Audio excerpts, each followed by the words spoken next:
we actually started first of all on a remix, didn't we? Yeah, that's right. It was a disco session remix. Yeah. I think Chi couldn't do it, or couldn't sort of focus on it for some reason. So then we I think it was for Now Gabo, who is Black Lab. It was called, wasn't it? Yeah. Black Lab. That's right. Yeah. So I was working on this remix, and like Kyle literally lived, I can see his house from my window pretty much, and we've been sort of hanging out and talking about music, and I was working on this remix, and kind of got halfway through, and was like looking for some inspiration and from a fresh pair of ears. So I brought it back to Kyle's house, and we kind of loaded it up, and we were like listening to it, sort of getting the vibe of it, and ended up pretty much doing the remix like together, like the two of us, and it was good. It was like a good process. We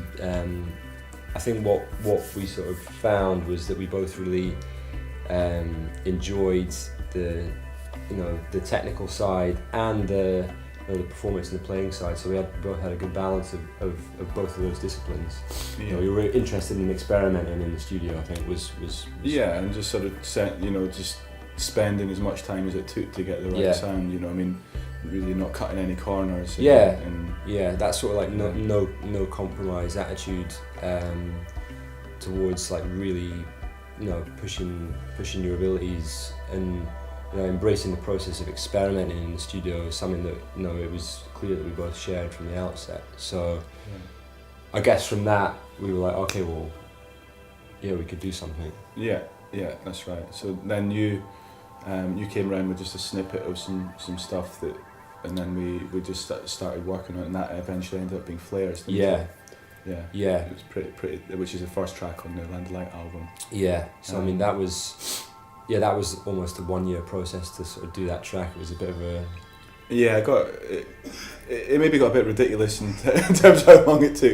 But it needed to go like that, because we had to really teach ourselves how to well, in fact, what we had to do was gather the palette of sounds that would eventually sort of reoccur in all the tracks, and the style of the production in it. We had to kind of find that, and I think that's why that took so long, that track, really. It was essentially like an experiment of learning to really use the studios that we had and the equipment we had, and try different combinations out, and all that kind of stuff.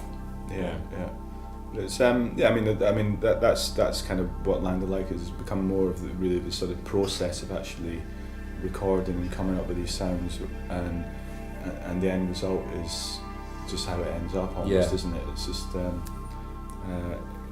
there's not a tremendous amount of thought that really goes into what we're trying to do, I guess. Yeah, I mean, some things we come up just like first time, that's it. Yeah. But it's there's so many things that get discarded. I mean, there's I think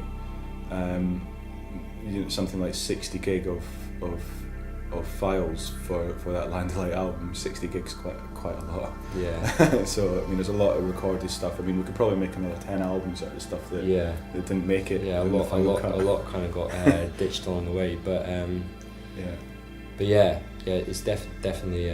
But that's a discipline you learn in itself as well. Being able to, like, if you spent like a week on one particular sound, and then eventually to go, no, right, bin it. It's quite a torturous thing to do. I mean, it's a real difficult thing, and I think that's another thing that we kind of share in common. It's just like, right, bin it. Yeah. Okay, fine. Let's fucking do it all again. Let's take another week. Don't be too precious on those sort of sounds, really. So I suppose more so than anything else, like working together is kind of the way that it works is because I think we're both thinking that way. It's like let's not stop until it's right. Let's And I think also just a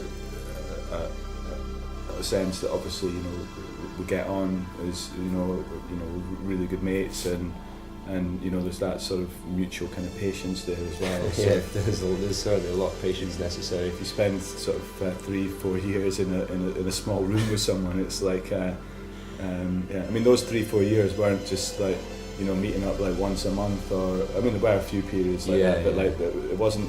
I mean it's like meeting up 2-3 times a week, you know. So yeah, it took a while, didn't it? Yeah, but I think like now, you know, we didn't really have any preconceived ideas of what would happen or how people would react to the stuff. But I think if you listen to the album, you can hear that there has been a lot of time and a lot of care and love put in it. But you know, hopefully without the point of it coming across as sterile, because the majority of the recorded parts, the majority of the actual performances were done as one take. There was no editing done on any actual played parts. You know, all of this time there was taken to, you know, more of the production and palette of the way the record sounded, but it's balanced with you know, improvised happenings all over the place in the record. You know, and I think that'll hopefully come through, so that people who are listening to it don't you know, you're not going to necessarily be overwhelmed by, oh, this took so long to make or whatever. I mean, okay, it took how long it took, but I don't think that's really the shouldn't really be the focus on the music. I mean, you know, it could have taken a week. I mean, okay, I mean, it couldn't have taken a week, but I mean, you know, it could have taken a short amount of time, and it would be the same record. It's just like, I think it's the process that we needed to go down personally. Yeah. I mean, I think, you know, once you've got your kind of palette of sounds, then you can work a lot faster after you kind of achieve that and find that. So next album in a few months. Yeah.